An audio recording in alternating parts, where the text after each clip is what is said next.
I still smell the brake dust on my hands the night I buried my own heartbeat under a courthouse vow. My mother texted, "Too exhausted from your sister's vacation." I typed back, "Rest well," while the judge pronounced us married. Then I silenced the phone and let 85 missed calls scream into the void. That was the moment I realized some engines don't need fixing, they need replacing. My name is Caleb. 32.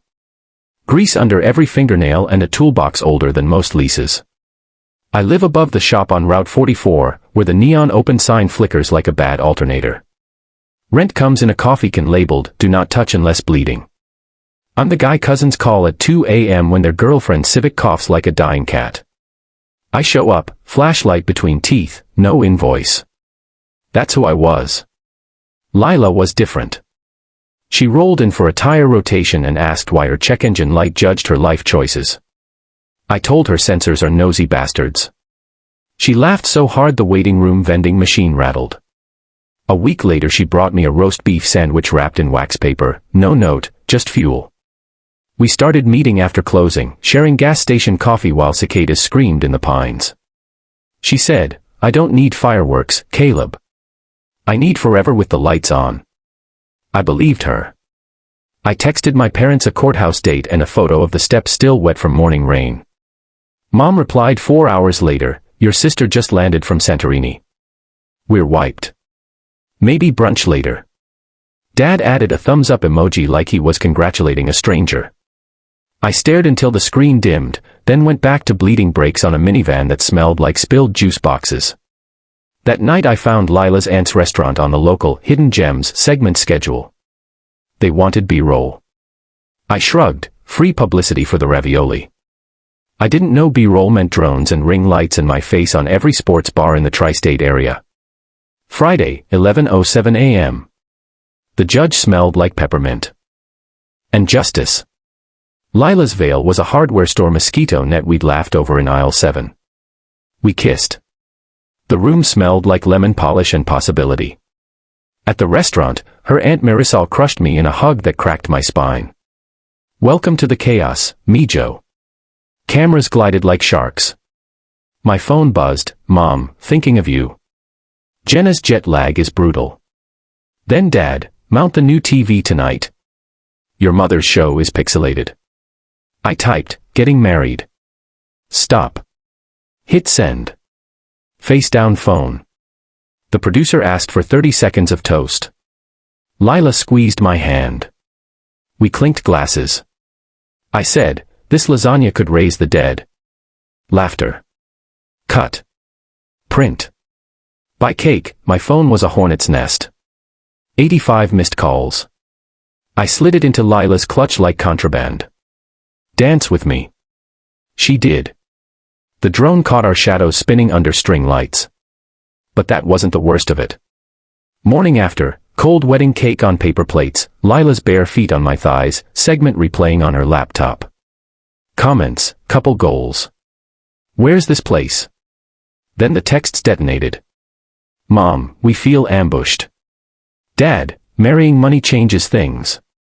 Sophia, my sister, voice note, nasal with entitlement, "People at yoga think I wasn't invited."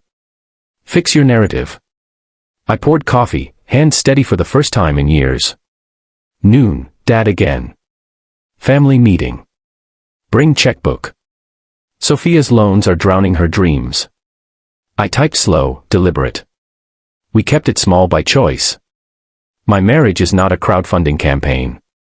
Coffee Sundays 2 p.m. at Daisy's Diner. Money off the menu. 3 dots. Vanish. Reappear. Mom, this is cruel. Me, this is clarity. Monday, a matte black Escalade idles outside the bay. Parents step out like they're auditioning for a soap. Mom's heels click on concrete like accusations. Dad scans the lifts like they owe him rent. Caleb, congratulations, she sings songs, touching my forearm 6 times. Boss Rico mouths, "You good?" I nod. Dad, opportunity knocked. Answer it. Sophia needs. No. Mom gasps like I slapped her. No to which part? All of it. Dad's neck veins pulse. We raised you better than reality TV stunts. You raised me to show up with tools, not guilt trips. Rico steps closer, rag dripping. Working bay, folks. Dad's fake smile could cut glass. Family boosie. Done, I say. They leave in a swirl of Chanel and rage.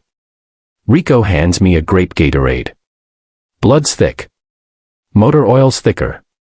Calls climb to 92. I block like caulking leaks. Sophia posts a mirror selfie, caption, when your brother forgets where he parked his loyalty. I draft the boundary script on a napkin, memorize it like torque specs. Sunday 2 p.m., Daisy's Diner. Chrome stools, burnt coffee, jukebox stuck on 1987. Lila squeezes my knee under the table. Nobody shows. Tuesday, Sophia texts direct, need cosign. 15K, startup athleisure. I'll pay interest in gratitude. I reply, no. She, Mom says you're brainwashed. Me, by peace and quiet. December, a cream envelope, embossed. Inside, an itemized, family contribution statement. Sophia tuition minimum, $450. Parents' new sunroom, $800. Holiday expectation, $350. Total due, $1,600. I photograph it, attach my napkin script, hit send, then feed the original to the shop shredder. Metal teeth sing like justice. Spring thaws the grease on my knuckles. Calls taper to static. One Tuesday, Mom texts, Daisies. Alone. Please. She slides in late, mascara smudged from something heavier than jet lag. I miss my boy. I'm still here. Different zip code. She stirs coffee that doesn't need stirring. We were wrong about the W. Walking out, Dad grunts, heard you on the sports channel. Looked decent. I let it land like a compliment and keep walking. I still smell brake dust, but now it's mixed with Lila's citrus shampoo and the quiet hum of a life I finally tuned myself. The do not touch envelope is relabeled Future Fund. It's heavier, not from handouts, but from breathing room I paid for in boundaries. Forgiveness isn't free. It's the most expensive tool in the box. If they'd shown up without a price tag, would I have opened the door wider? Tell me in the comments, what would you have done the moment the invoice arrived?